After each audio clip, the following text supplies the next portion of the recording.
अस्सलाम वालेकुम स्टूडेंट्स, कैसे हैं आप लोग। उम्मीद करती हूँ आप लोग खैरियत से होंगे। आज जो हम लोग टॉपिक स्टार्ट करने जा रहे हैं वो है बैलेंस का चैप्टर का लेक्चर नंबर 1 है।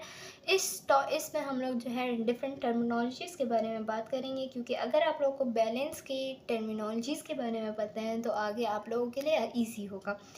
इसके अलावा जो है मैंने जो बैलेंस से रिलेटेड टेस्ट हैं वो मैंने अपने शॉर्ट्स में अपलोड किए हैं, आप लोग वहाँ से जाके भी देख सकते हैं। ओके, सो चलें अपना टॉपिक स्टार्ट कर। सबसे पहले जो है हम लोग समझते हैं कि बैलेंस क्या होता है। अब बैलेंस जो है वो एक डायनामिक प्रोसेस है by which body position is maintain in equilibrium, कि आप जो है एक इक्विलिब्रियम में आपकी बॉडी फॉल नहीं कर रही, तो वो जो है उसको हम लोग कहते हैं बैलेंस। अब बैलेंस के लिए जो टर्मिनोलॉजीज समझने की ज़रूरत है वो सबसे पहले है बेस ऑफ सपोर्ट।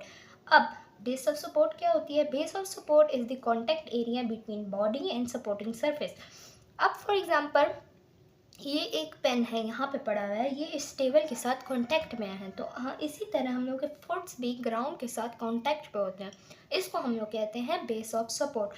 अगर बेस ऑफ सपोर्ट नैरो है कि हमने बेस ऑफ सपोर्ट कम कर लिया, लेट्स सपोज ये पेन्स हैं, फॉर एग्जांपल आप इसको कंसिडर कर लें फुट है हमारे, तो अगर हमने इसकी बेस ऑफ सपोर्ट कम कर दी, जो ये एक दूसरे के दरमियान में क्लोज हो गए हैं, तो जो है जितने भी स्टेबिलिटी होगी वो कम हो जाएगी। जितने भी ओल्डर इंडिविजुअल होते हैं वो अपने बेस ऑफ सपोर्ट को वाइडर रखते हैं ताकि उनकी स्टेबिलिटी, अब वाइडर मानी कि इनके दरमियान स्पेस बहुत ज़्यादा हो गया, 2 फुट्स के दरमियान में, तो जितना ज़्यादा स्पेस होगा उतना ज़्यादा बेस ऑफ सपोर्ट होगा, उतने ज़्यादा इक्विलिब्रियम होंगे, उतनी ज़्यादा बैलेंस होगा, ओके, स्टेबिलिटी होगी।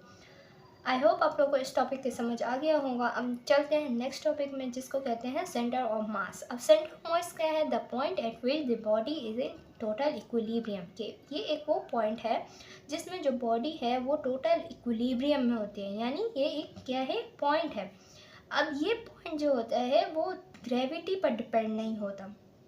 और हम लोग सेंटर ऑफ मास को फाइंड किस तरह करते हैं? हम लोग जो है वेट एवरेज निकालते हैं, यानी कि जितने भी सेगमेंट का वेट है उनका एवरेज हम लोग निकालते हैं, और जो है उससे जो है हम लोग फाइंड करते हैं base of support. Let's suppose for example ये एक पेंसिल है, ये मैंने पकड़ी है, और ये जो है स्टेबल है, ये गिर नहीं रही, यानी कि इसका बेस ऑफ सपोर्ट है इन बिटवीन, इसके इस पेंसिल के मिड में इसका बेस ऑफ सपोर्ट है। अब यहाँ पे जो स्टार पड़ा हुआ है ये यहाँ से फॉल नहीं हो रहा है, वो बिल्कुल स्टेबल है। वो क्यों? क्योंकि बेस ऑफ सेंटर ऑफ मास जो है इसका इन बिटवीन सेंटर में है, और उसने फुली इक्विलिब्रियम में लाया हुआ है, जिसकी वजह से ये स्टार जो है अपने प्रॉपर बैलेंस में है। ओके, अब जो है सेंटर ऑफ ग्रेविटी आ जाती है। सेंटर ऑफ ग्रेविटी जो होती है वो वर्टिकल प्रोजेक्शन है। सेंटर ऑफ मास क्या था? वो एक पॉइंट था, लेकिन सेंटर ऑफ ग्रेविटी क्या है? वो एक वर्टिकल प्रोजेक्शन है from the centre of mass to the gravity, to the ground, I am sorry.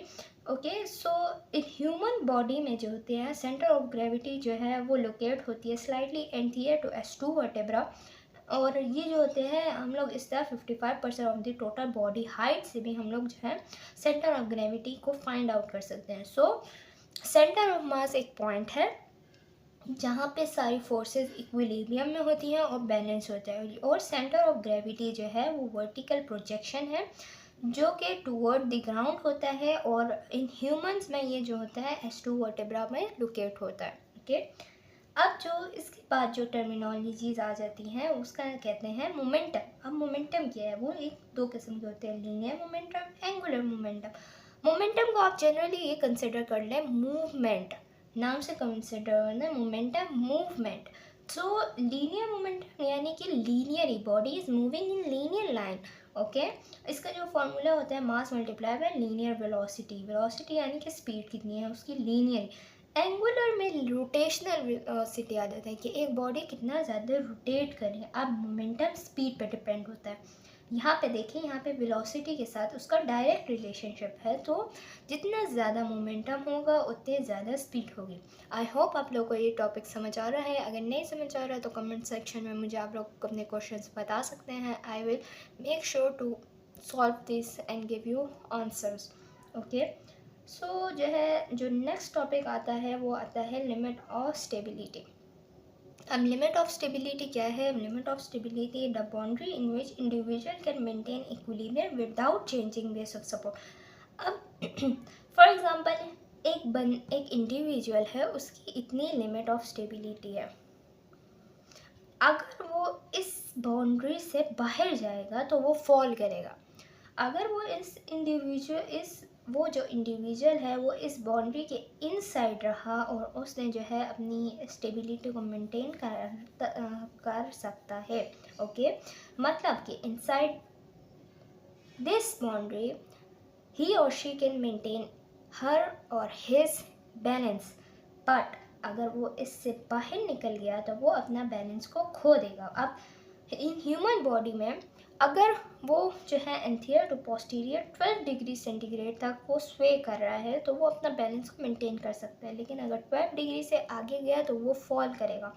इसके अलावा लेटरल स्वे में अगर वो 16 या 14 डिग्री जो है उसने स्वे किया तो वो फॉल नहीं करेगा, लेकिन अगर इससे बाहर गया तो वो फॉल करेगा। अब यहाँ पे एक क्विज दिया गया है कि सिटिंग में जो लिमिट ऑफ स्टेबिलिटी वो बहुत ज़्यादा होती है as compare to standing, why? So मैं इसका जवाब आप लोगों को बताती हूँ कि जो सिटिंग होती है उसमें जो हमारा सेंटर ऑफ मास होता है वो डाउनवर्ड आ जाता है, वो सरफेस के नज़दीक आ जाता है डाउनवर्ड होने की वजह से, जिसकी वजह से जो हम लोग का जो इक्विलिब्रियम होता है, हम लोग का जो बैलेंस होता है वो ज़्यादा मेंटेन किया जा सकता है as compare to standing.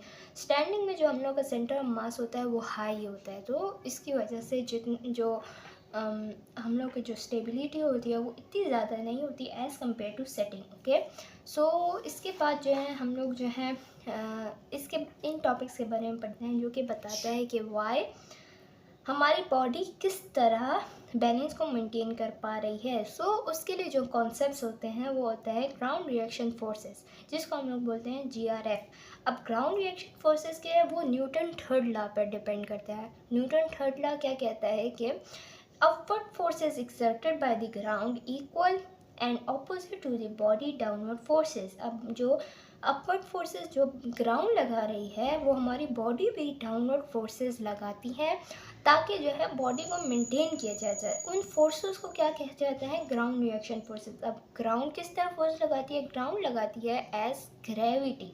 Gravity जो होती है हम लोग को जो फोर्सेस लगा रही होती है हमारी बॉडी भी उसके अपोजिट की फोर्सेस लगाती है ताकि बॉडी को जो है इक्विलिब्रियम में लाया जाए, उसका बैलेंस को इम्प्रूव किया जाए।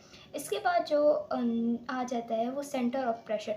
अब जितनी भी ये फोर्सेस है, ये दोनों फोर्सेस वो एक पॉइंट पे इंसर्ट हो रही होती हैं, उस पॉइंट को कहा जाता है centre of pressure. So the vertical projection of ground reaction forces, it represents the location of average vector of all downward forces acting on the surface। Simplest आप ये कह सकते हो कि वो पॉइंट जहाँ पे ये फोर्सेस एक्ट कर रही होती हैं उसको हम लोग करते हैं सेंटर ऑफ प्रेशर। अब फॉर एग्ज़ाम्पल एक पेशेंट है, उसका या हम लोग एक नॉर्मल इंडिविजुअल की बात कर लेते हैं, उसका सेंटर ऑफ प्रेशर स्वे कर रहा है। अब जब वो स्वे कर रहा है वो इंटीरियर या पोस्टीरियर या लेटरल जिधर भी जा रहा है, सो उसका जो है उसको मेंटेन करने के लिए हमारी बॉडी जो है through centre of nervous system, तो नर्व्स के थ्रू मसल्स को एक्शन प्रोवाइड करती है, मसल्स को मैसेज देती है कि जो है आप कॉन्ट्रैक्ट करो और जो है बैलेंस को मेंटेन करो। सो अक्सर जिन लोगों का सेंटर ऑफ प्रेशर जो है वो स्वे करता है वो उनके मसल्स जो होते हैं कॉन्ट्रैक्ट होते हैं। हिप के मसल हो गए, एंकल के मसल्स हो गए, नी के मसल्स हो गए, वो कॉन्ट्रैक्ट करते हैं और बैलेंस को इम्प्रूव करते हैं। सो अगर मैं समराइज़ करूँ आज के टॉपिक को, सो इन समरी आज के टॉपिक में हमने पढ़ा बैलेंस की टर्मिनोलॉजीज़, जिसमें जो इम्पोर्टेंट टर्मिनोलॉजीज़ हैं वो ग्राउंड रिएक्शन फोर्सेस हैं, सेंटर ऑफ मास है कि हमारी बॉडी भी उतना ही ज़्यादा फोर्स लगा रही होती है जिस तरह जो है ग्राउंड जो होता है फोर्स लगा रहा होता है। इसके अलावा जो है बेस ऑफ सपोर्ट इम्पॉर्टेंट है कि जो है कॉन्टैक्ट एरिया जो होता है जितना ज़्यादा वाइडर होगा उतनी ज़्यादा स्टेबिलिटी होगी। इसी वजह से जो ओल्डर इंडिविजुअल्स होते हैं वो अपना बैलेंस को मेंटेन करने के लिए अपने पाँव को दूर दूर रखते हैं, उनके जितना भी डिस्टेंस होता है वो इंक्रीज़ हो जाता है। ओके। सो इसके अलावा जो है सेंटर ऑफ मास था कि हम जो वेट एवरेज निकालते हैं, और वो जो है बॉडी अगर सेंटर में सेंटर ऑफ मास है तो वो बॉडी को इक्विलिब्रियम में हेल्प कर आउट कर रहा होता है। इसके अलावा जो हमने पढ़ा है आज के उसमें, वो हमने पढ़ा है लिमिट ऑफ स्टेबिलिटी, कि एक इंडिविजुअल, हर एक इंडिविजुअल की लिमिट ऑफ स्टेबिलिटी होती है। अगर उसने लिमिट ऑफ स्टेबिलिटी को क्रॉस किया, उसकी बाउंड्री को क्रॉस किया, तो उसके जो स्टेबिलिटी है, उसका बैलेंस है, वो डिस्टर्ब हो सकता है। ओके। सो आज के लिए इतना ही, मिलते हैं नेक्स्ट टॉपिक में, तब तक के लिए अपना ख्याल रखें। अल्लाह हाफ़िज़।